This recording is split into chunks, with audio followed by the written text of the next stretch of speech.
This is the first ever live episode of Odds and End Zones on Leading Radiation Radio. Live from Mitchell Ness. It's Saturday afternoon. I can't believe we're here. So, with me here, recording this mid-Saturday afternoon. So hopefully you get before tomorrow's big 425 game. Talk about the game too. So, why are we here at Mitchell Ness? How did this happen? We are live from the moral victory capital of the United States. Thank you to the wonderful people at Mitchell Ness. For real, the setup is ridiculous.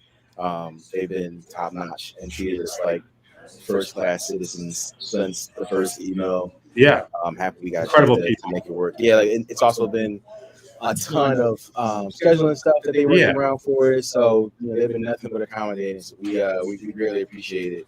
It's the start of definitely a great relationship. So shout out to Mitchell Ness, 1306 Walnut, in our beautiful, beautiful, beautiful city. Not a beautiful day, but a beautiful city. With a beautiful city. Please make sure you check them out, holler at them, mention our name, do anything but mention us anyway. So we sent you down here.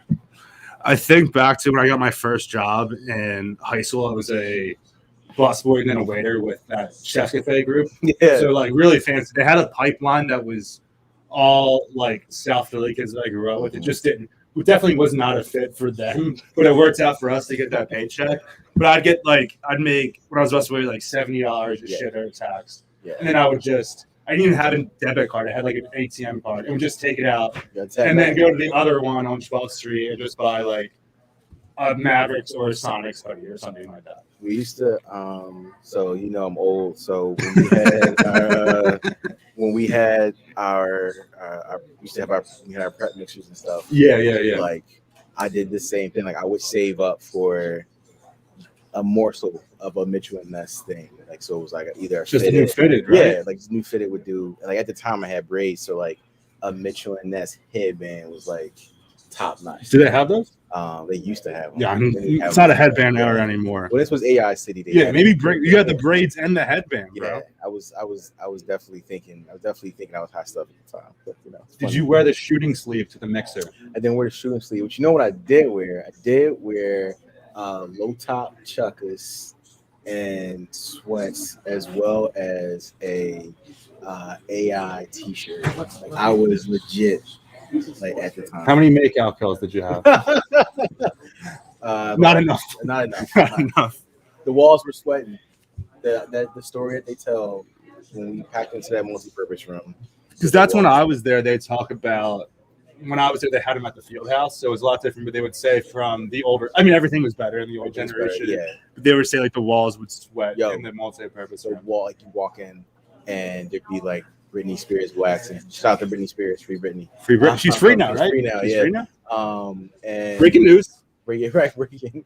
According to sources, and the walls were literally sweating. Like that was legit happened. It was awesome. Now we're here. We got a nice goodie bag. Yo, I'm never taking this jacket off. Yo, let me show you.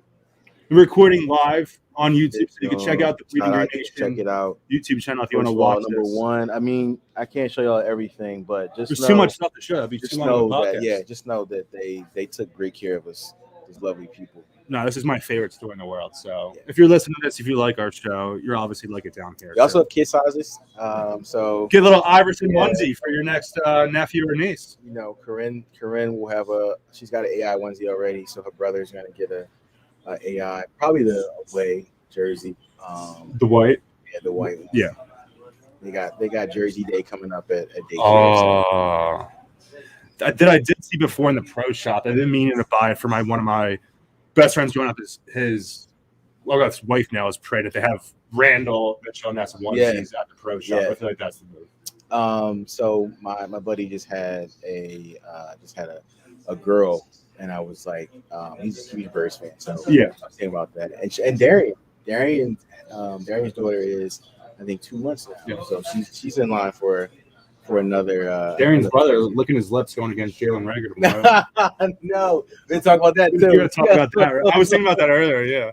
Look at his chops, dude. He is the DB coach, right? He is. I saw an article gassing him up. I should look up his name. I don't want to be rude and just call him Darian's brother.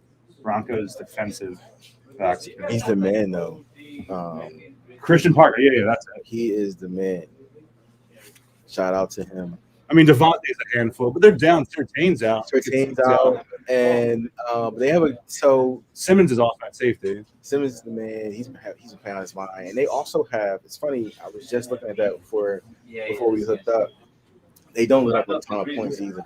Nah, I think it's like 154 points. Something crazy. There's on from the bleachers. I did 2 this week. The one I did was looking at just some of their defensive numbers, and it seemed like they rated poorly in like the Football Outsiders analytics stuff. So they were only 22nd overall in DVOA, but they're second in points. Yeah, and their yards were about league average, but they're second in points, and it just seemed like they might be kind of a bend but don't break style defense. And you would think losing Von Miller going to the Rams would be huge, but they played their best game of the season against Dallas.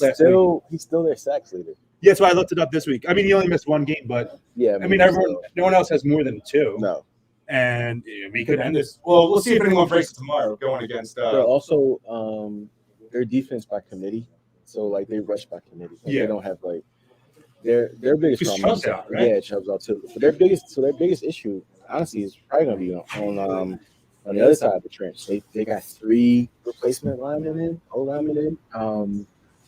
and so it's nothing for us to look at. Like, I think that's a game where you call on your Fletches of the world and your Sweaties and you say, dude, like, I need to pin your ears back and let's just get to Teddy Bridgewater, who, by the way, is extremely accurate. Yeah, that seems like the worst mix possible for this Gannon and 2 high safety playing way like Jabril Peppers playing 50 yards back style. And like I've been saying, it's a mix of bad scheme and subpar talent. Yeah. Because on that back level, Slay and Steven Nelson played pretty well. Like Slay's better than he was last year. I always was kind of a hater for him, but he's played decently well this year. He had a tough sequence last week, and that hammy started bothering him. Yeah, but I think he's played better the past couple of weeks. We'll see how much that hammy's slowing him down. But they had 5 quarterbacks complete 80% of their passes against them, and Teddy's like. Dude, captain check down 7-yard pass, like 70. That's why he's so accurate. Yeah, like he doesn't throw it past like 10 yards. But I feel like that's the perfect offense to run against. Yeah, I mean him being Gannon in their defense. Because you know what happens next?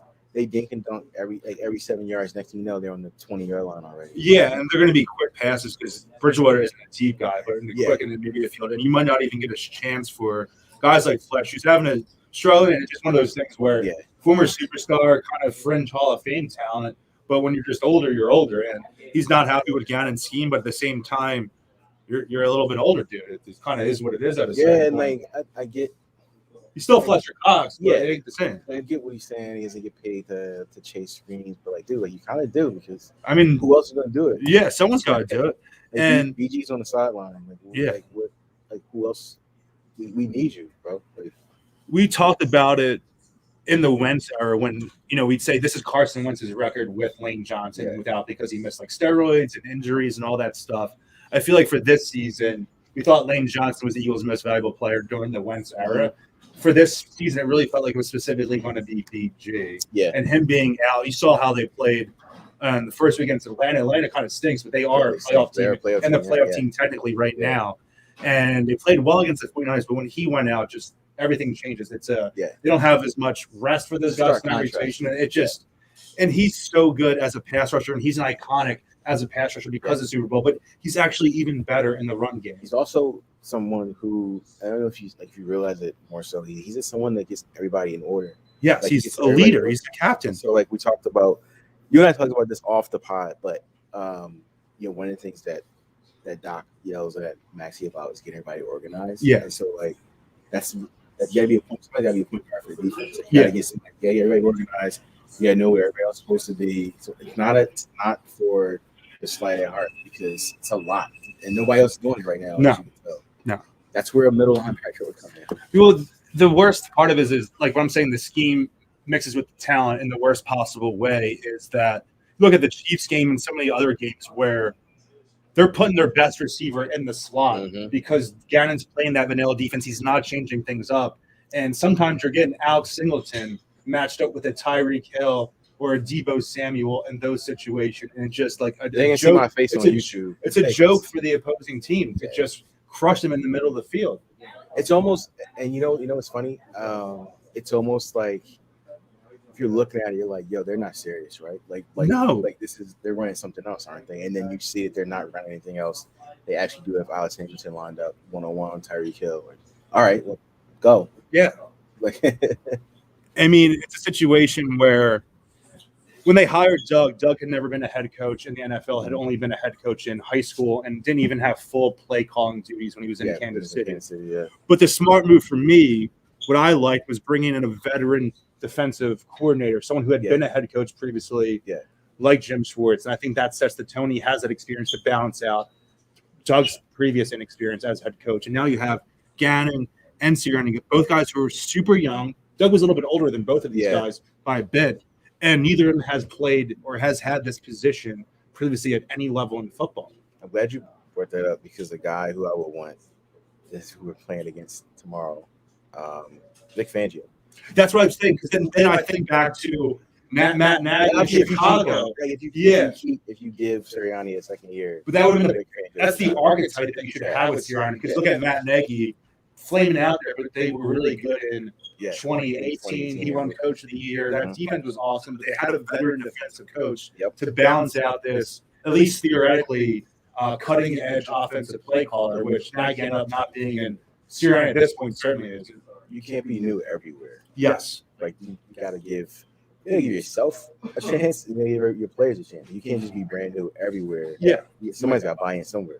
And you think back to, again, just the hard on the Peterson era.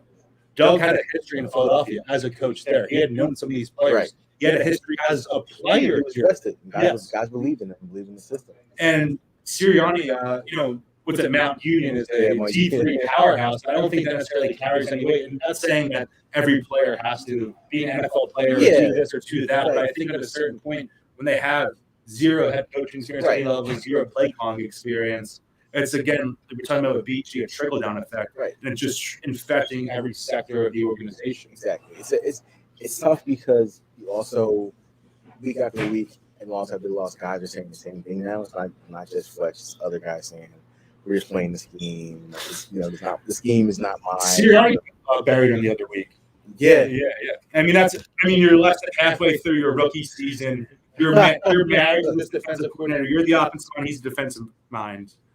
And I think Howie and Laurie are definitely frustrated. I mean, these are fickle guys where they're emotional just like we are. And I think Laurie wants to win as much as anyone does and gets those kind of irrational and be a little quick on the trigger. Another part, though, if you think about it, these are guys who also, their defense isn't brand new. A lot of those guys are making big money. Hargrave's on a huge contract to play. Fletch is making probably too much money to even move. They restructured that contract. They couldn't even move him at the deadline because of it. And so, if you look at it that way, guys are going to be pissed off, because you have big money dudes on the other end of the ball who aren't producing like they're used to, like you're used to. And so, you have to start pointing fingers, unfortunately, because you're not getting the production that you should get with that payroll stuff. Well, at least we have a GM, even though he can't draft, he's really good with the contract stuff. That he's good with the money, right? So he will pinch the numbers, dude. Yeah, and look at what's doing now. They have the largest cap hit in the history of the National Football League. They'll have cap next season. Wait, say that again. In the history of the NFL. If Watson got traded, it would have been him, but he didn't get traded this year. So it's Wentz. Congratulations. Well, congrats, Carson. Right. Also, thank you, Carson. Also, Deshaun said that I read that Deshaun said that he also would come here in the 25th hour. He was I'll go there, but the organization's got to be like enough. I wanted just for the. I mean, I don't think Rager is anything. I'd rather roll out Deshaun just for the entertainment and nostalgic factor. He had that one awesome. That was the best throw of Hurts' pro career. That was literally it. Yeah. And I was going off that, gassing that up all offseason. I'm like, I mean, Deshaun's the best defense ever, but he crushed that pass on him, and he only throws to his right and to his left. That's like middle of the field going towards the left of the end zone. And I don't know, he's regressed a little bit. Yeah, and shout out to him. I look forward to see what he does. The guy's awesome. Easy to root for. Yeah, of course. Yeah, and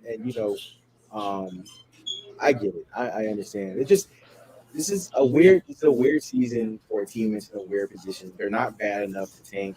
They have a front office that would never, and an ownership group that would never agree to tank. That's not a tanking And right, they're not a organization. tanking organization. And the other side of it is they're just not good enough. So like they're stuck You're in the 2012 Sixers. right. And you're in perennial purgatory. Yeah. Like like you look tomorrow they're gonna run out they're gonna run out Jason Richardson.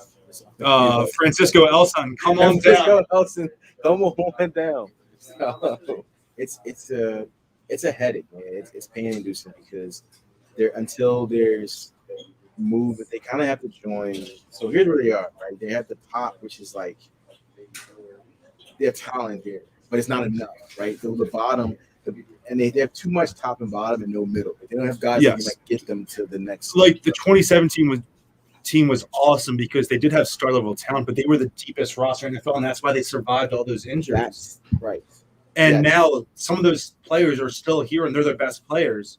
But the Eagles' 3 best players going this year were drafted when Andy Reid was in Philadelphia. Right. BG in 2010, Kelsey 2011, Fletcher in 2012. And then if you do one more year, Lane. Those are the 4 best players. He was drafted the following year, Chip's first year. Andy Reid has since left and won a Super Bowl, and we're still talking about his players. Yeah, it's like Lost when like not Penny's boat. It's like not Howie's players. Yeah. They're Andy's players still. Like Foles, Andy's players. Another Andy guy. Like it's like when we're talking about we was talking the same thing about Hinky's guy. Like Hinky more, yeah. Right. Like, it's like not Colangelo's guy. Not Colangelo's guy. Yeah. My goodness. We should talk about it because we were at the uniform jersey mecca of the world. The Eagles are rolling out a new uniform combination that they've never used in their time. AMDG, bro. We have a uniform combination never used before. Ever. White jerseys with black pants. It was like they left the white pants out. Yeah, they forgot them on the trip. Yeah. They're like, yo, so what do you guys think about white jerseys with black pants? So I'm thinking about it. They've only worn the black pants with black jerseys. So when they first brought out the black jerseys in 2003, they wore them with white pants. And then later on in the Andy era, they would bring out green pants sometimes. Yeah. And they didn't do full black on black until Chip was here, and that stayed through the Doug era. Yeah. So they've never done this combination before. I'm into it just to change up the mojo. I like the little social media video the Eagles did. I think they're critical of their social media marketing sometimes, but I like what they did for it. I think that's fun. I think it's cool. Also, I feel like the right approach to this is, again, in a weird season, like who cares? Yeah, do something funky. Maybe give the players a little like amped up or something. They were talking about it all week. Like, that's fine, whatever. And then the other side of it is, like, take more input from the players. I heard, like, Devontae said that he wanted all green. So you win this week with white on black. You come home. You're playing a playoff team. The same that's struggling. Maybe you try to steal their playoff spot. You go green on green. You go green on green. Take out the black jerseys. Don't do the black on black. Do green on green. See what like if this works, you probably got to wear it. That's your road combination the rest of the year. Because you have a very winnable schedule. Maybe, like, all right, so outside, honestly, even including Dallas games, because by that point, they're going to be rusting those dudes. At that point. So at that, you're playing for a wild card, and like you run off these next 4 or 5, you're hitting to that final stretch, literally right in the midst of things. A must-win game is such a BS thing to talk about, but this is like I like saying instead of must-win, it's an inflection point in the season. That's all. They win this game, they come back home, they play Trevor Siemian. Saints are good team, but Trevor Siemian, very good defense. Yes, very good. That's your. That is your. So if you take it literally week by week, that's the whole coach's slogan. We'll take it week by week, but like literally week by week. Get back tomorrow. Again, tomorrow's very winnable game. Yeah, it's not a guaranteed game or anything like that, but it's a winnable game. The difference between guarantee and winnable, nothing guaranteed. Yeah. But like, and then next week you get the Saints at home again. Number 2, number 3 defense in the league. Like they're good defense. Yeah, but like Trevor Siemian.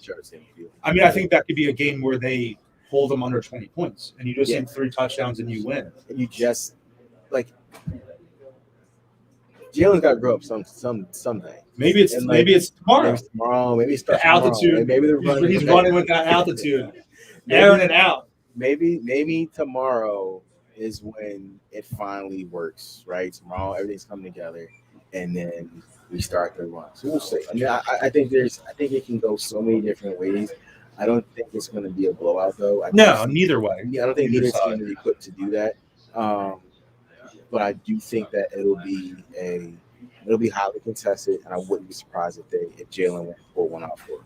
Carolina would not suck in the first 3 quarters of the game, but he's a comeback. He's a comeback kid. Yeah, and he's a kid. You know, it's funny. He's a guy who once that 6-minute mark in the third quarter hits, all of a sudden another gear turns up out of nowhere. Yes. And he's like, all right, I got to score 3 touchdowns in the next 20 minutes. Flips the switch. And the switch is automatically flipped. That's what we were at the game together. My boy Joe Anzer here today. Talk about the big guest in the newsletter. If you subscribe to my newsletter, patreon.com/Shamus Clancy.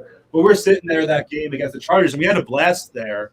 But we're thinking, this is Hurts' time. Like, this is what he's going to do well. He's not an elite passer, but he has that grinding mentality. He gets those high leverage third down runs or first downs, like that play where he flips over. That's unbelievable. If they win that game, that becomes the play of the season. And it's still awesome to see.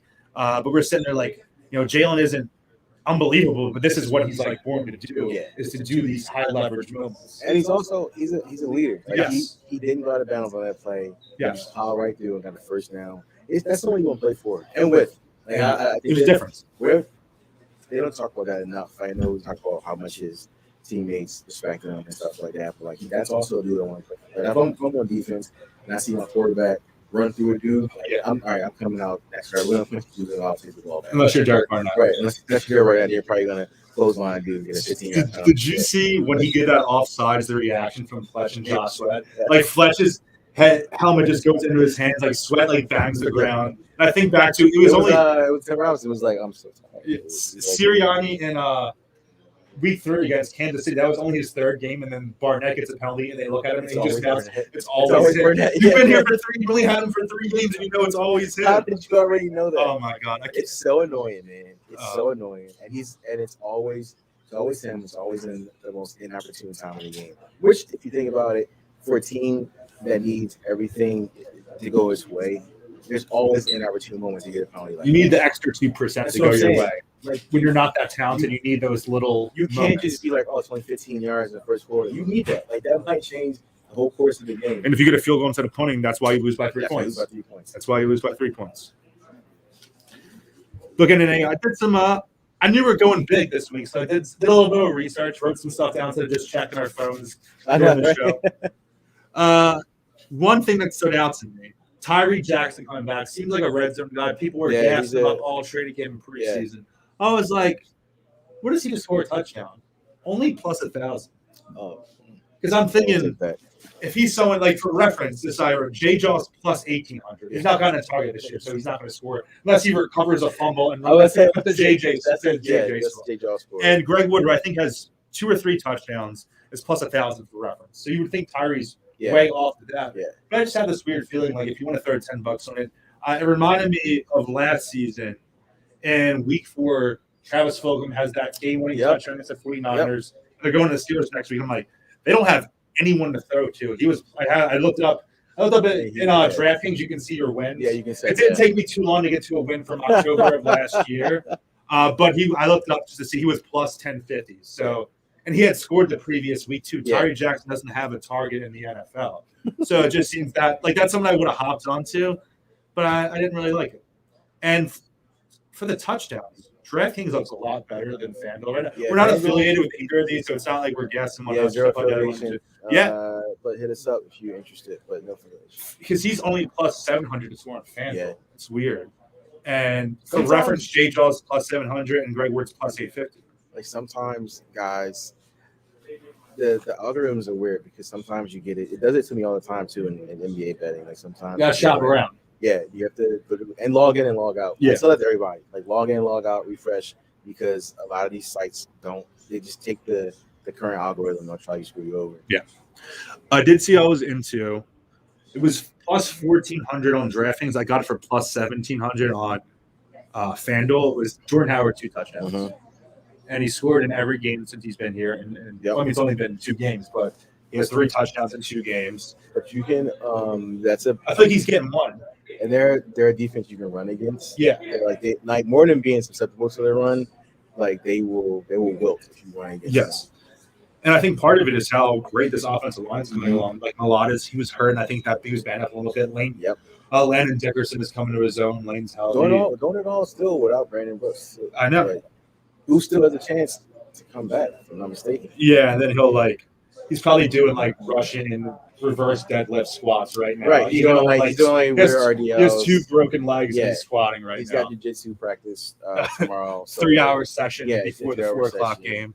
He goes to a place, so this is you actually know, story. Yeah. So he goes to a place that I actually started, Flex. my MMA journey, Balance Studios in Fishtown. Is it called Violence Studios? Balance. Violence. I thought it was that would work too. There are some violent dudes who go there. But shout out to Violence. Phil, Bigler Reese. Really, really, really, really, really awesome place. I wasn't shocked when I saw he was going there because that's the place to go.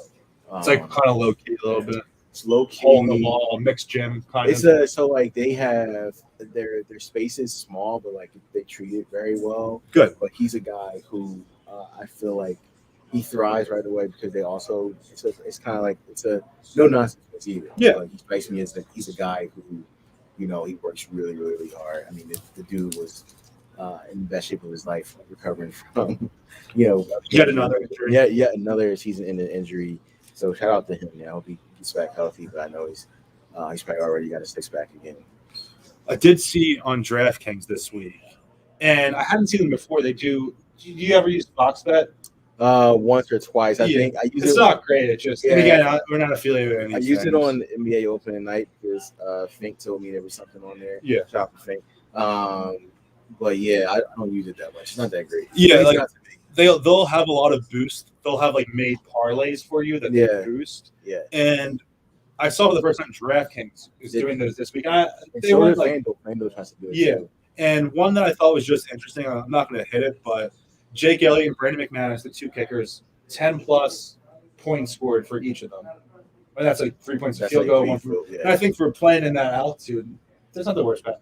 I mean, is it fun betting on a kicker? No, that's the least fun thing you can do. Kickers. Yeah, but it's not the worst bet. No, I think that's if you're dying for action, that's not the worst.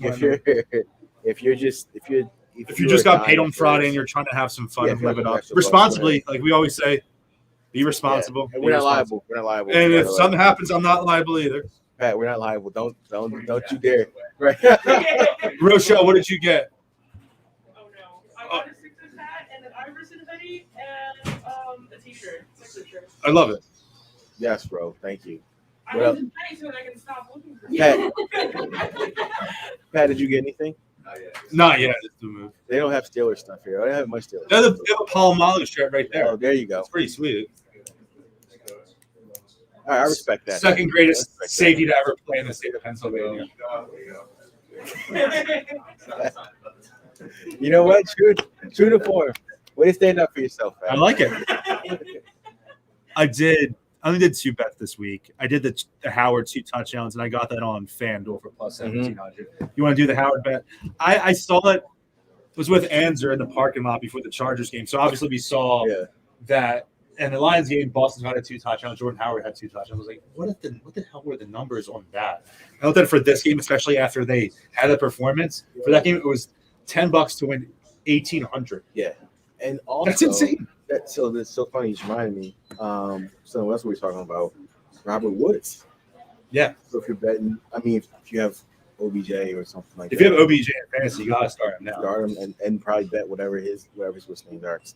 I don't know what his touchdown is, but I feel like they're scheming up a touchdown for him tomorrow for the energy, especially with Robert Woods, because that's crushing. Because he's been great this year. I mean, Odell was going to be the 3rd target behind those 2. I mean, Cooper Kupp's he's like 2007 Wes Welker vibes right now, just catching everything.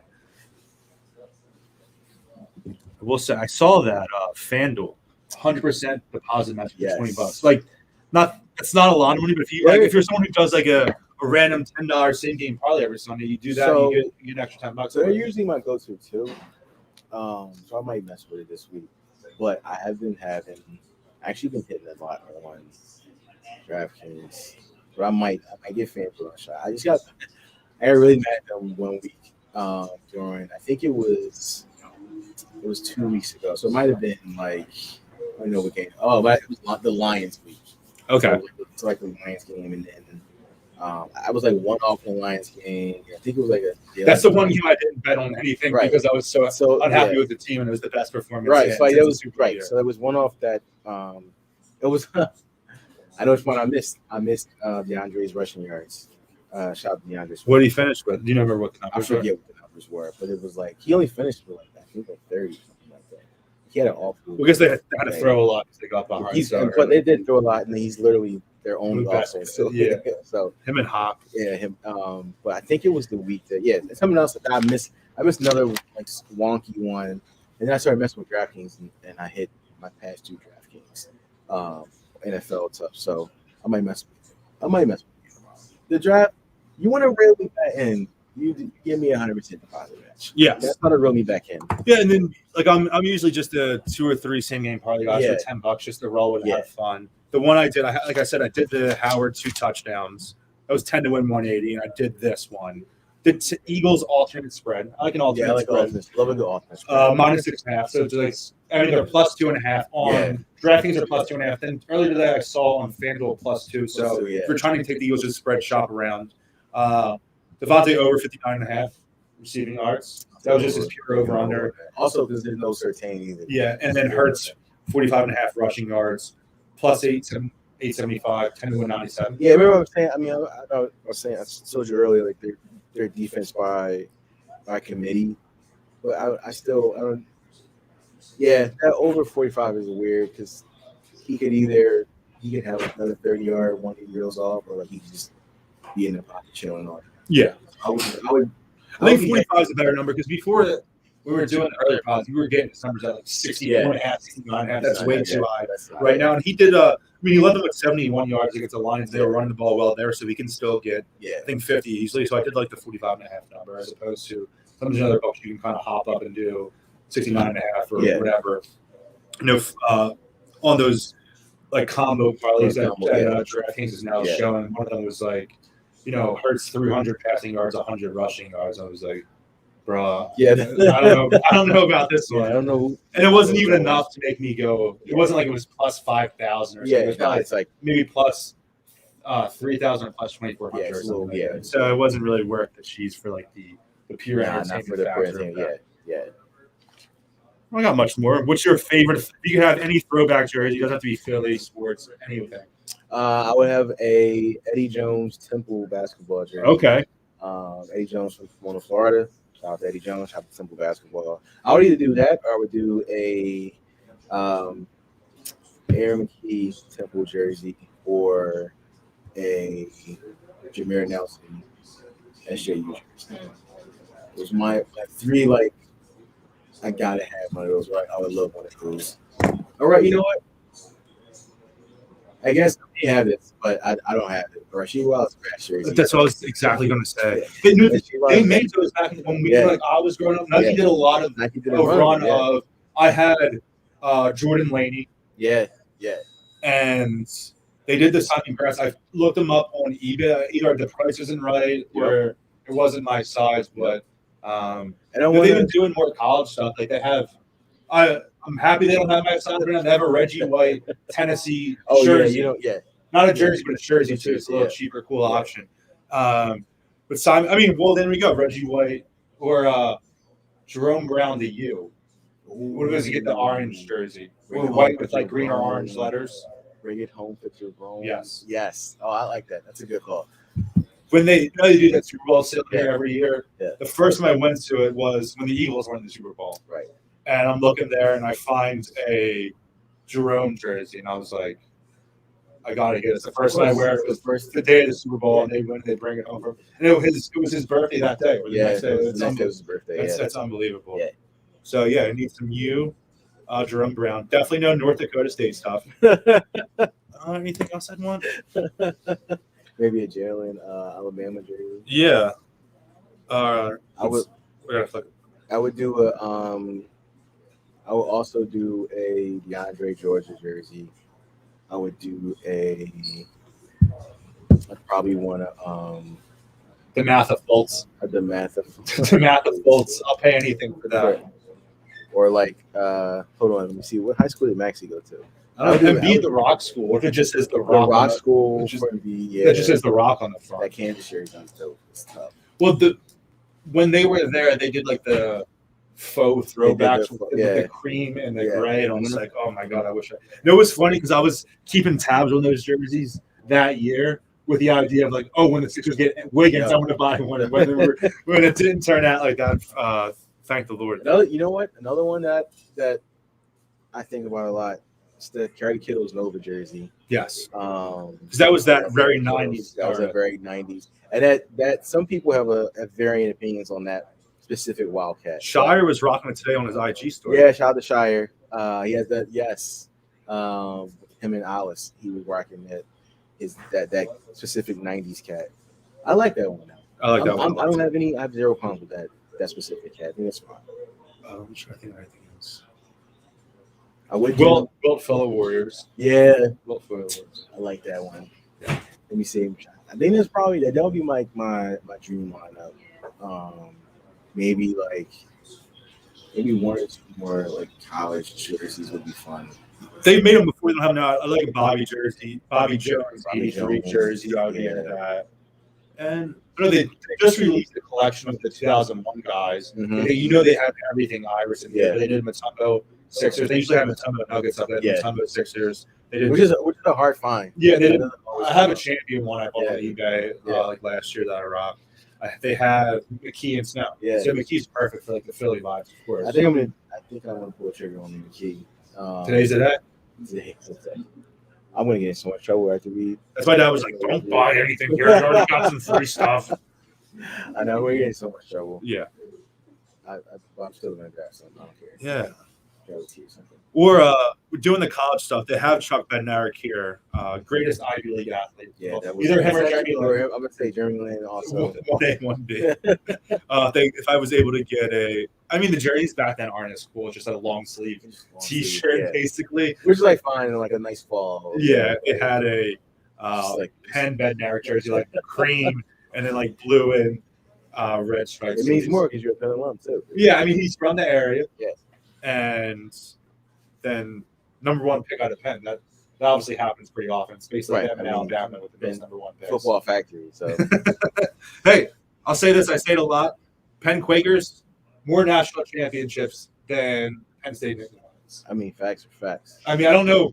They might have happened before Prohibition, but still, a ring's a ring. The flags fly forever. The PSU syndicate that watches this is going to have some. Motley just broke his computer in half. Motley just broke his computer in half. He's going to have some words for us. He just left the group chat. He just left the group chat. Shire just preemptively left the group chat. Trevor's going to throw hot beers at us. Yeah. It's going to be ugly.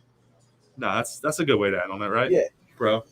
Legendary, Mo. Legendary. We had a shout out to people that came by. Yeah, shout out to you guys. Thank you very much. Yeah, we had GQ Zone. Yeah, we had GQ Zone, Tyler Tynes in the building. We have a lot of stars. Ro, Pat, love you guys. Yeah, thank you to everyone for coming out. Everybody, much appreciated. Yeah, well, if you watched on YouTube, we had some people on here during the show. I really appreciate you guys watching live. We record all these videos on StreamYard, which is an awesome service. If you're doing we pay them, they don't pay us. So I'm saying they are a great service if you do your own podcast. And we don't always do it, but we are able to stream live. Yeah. Sometimes we do maybe next week, so we do a lot of shows at night for work for specific reasons for the show. So maybe we could do another live stream then and just people tune in, and then it goes in your podcast the next day. Hopefully this gets up to you on your podcast platform of choice soon, so you can listen to it before tomorrow. Big win tomorrow. Or big dub tomorrow. All right, one last shout out, Mitchell Ness. Legends. Thank you. Thank you so much. Love you guys. And thank you for everyone who came out, for us having it here. Yeah. Keep bleeding green. It's wild.